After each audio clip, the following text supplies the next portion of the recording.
L'itinéraire que nous avons suivi pour ce voyage part de Trieste, passe par Rijeka, longe toute la côte d'Alma jusqu'à Dubrovnik. Nous remontons alors vers Mostar et Sarajevo pour revenir par Zagreb, Ljubljana et la frontière. Il y a quelques années, les routes étaient mauvaises ou inexistantes et un voyage en Yougoslavie était une expédition. Maintenant, ce n'est plus une aventure et nous avons entrepris notre itinéraire avec autant de tranquillité que si nous étions en Espagne ou en Italie.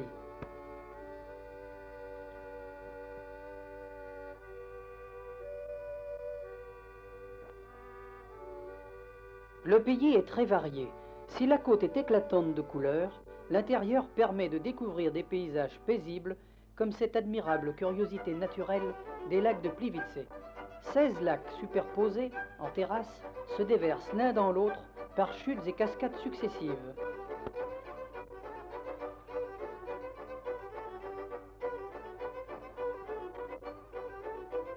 Des dépôts calcaires qui, au fond, recouvrent branches et troncs d'arbres d'une brillante couche argentée, donnent aux eaux des coloris extraordinaires, allant du vert émeraude au bleu turquoise.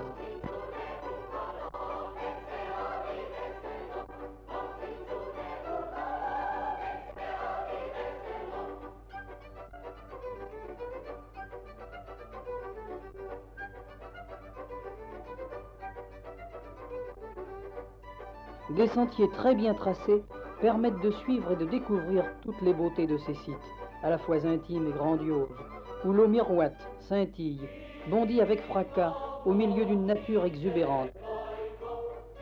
Le décor change à chaque pas.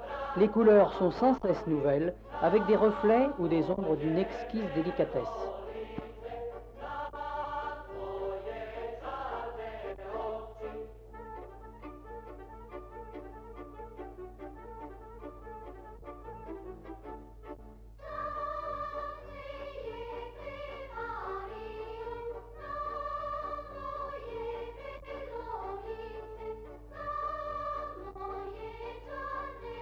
C'est un tout autre paysage qui nous attend à Ploce, sur le delta de la Neretva.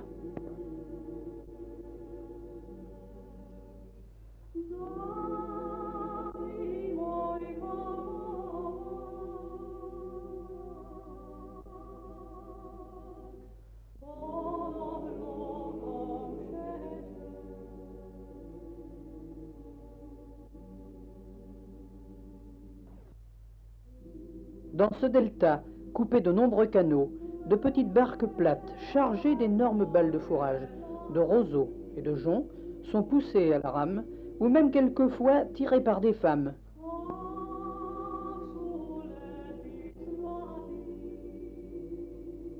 C'est dans cette région que se trouvait le repère des fameux pirates nérétvins, réputés pour leur hardiesse et toujours en lutte avec Venise.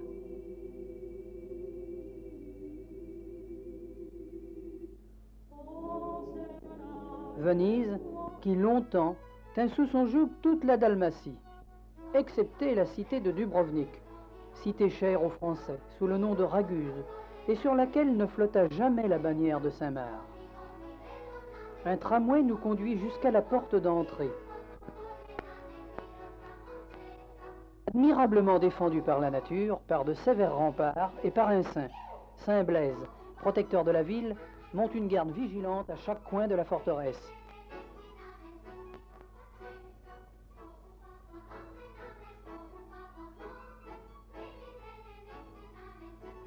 Cette ville-musée, où se mêlent les habitants, les paysans de la région, la population flottante et les touristes, conserve néanmoins une atmosphère de calme bonheur et de prospérité. Comme Venise, Dubrovnik possède d'admirables demeures princières, telle cette ancienne douane, le palais Sponza. C'est là que les nobles ragusins tenaient assemblée. En face, précédée d'un escalier, l'église Saint-Blaise. Les églises alternent avec les palais, attestant ainsi du passé religieux de la ville et de son goût pour les beaux-arts. et tout près le palais des recteurs, tenant lieu de palais des doges, où siégeait un puissant personnage, chef du gouvernement, cloîtré et élu pour un mois seulement.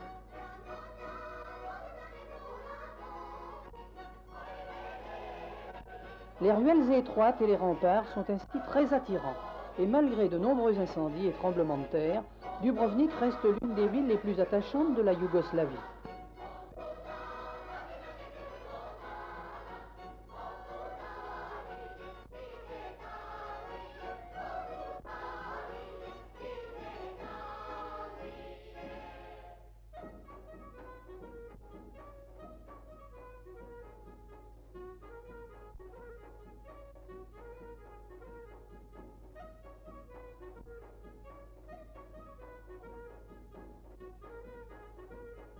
Nous remontons maintenant la vallée de la Neretva jusqu'à Mostar, petite ville turque dont le vieux pont, d'architecture très audacieuse, constitue encore l'artère principale du vieux quartier de la ville.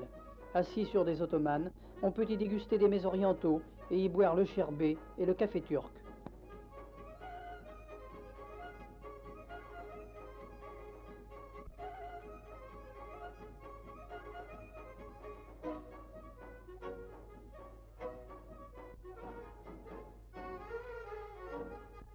C'est encore le cachet de l'Orient que nous retrouvons.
Raisonnable de quitter la Yougoslavie sans assister à une fête folklorique. Nous l'avons trouvé à Skopje Loka. C'était une éclatante démonstration de la richesse des costumes et des coiffes slovènes, lourdes parures que les femmes portent avec fierté et non sans une certaine noblesse.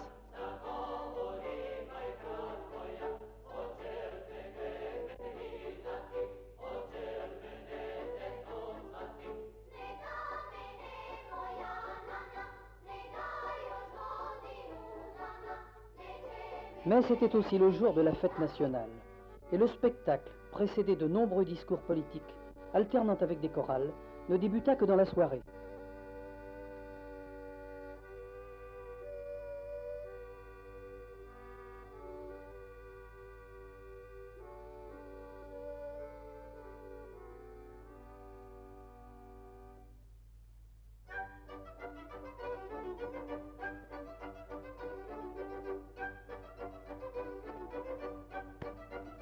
C'est ainsi que sur des airs de flûte et de tambourin, nous avons à regret quitté le beau pays yougoslave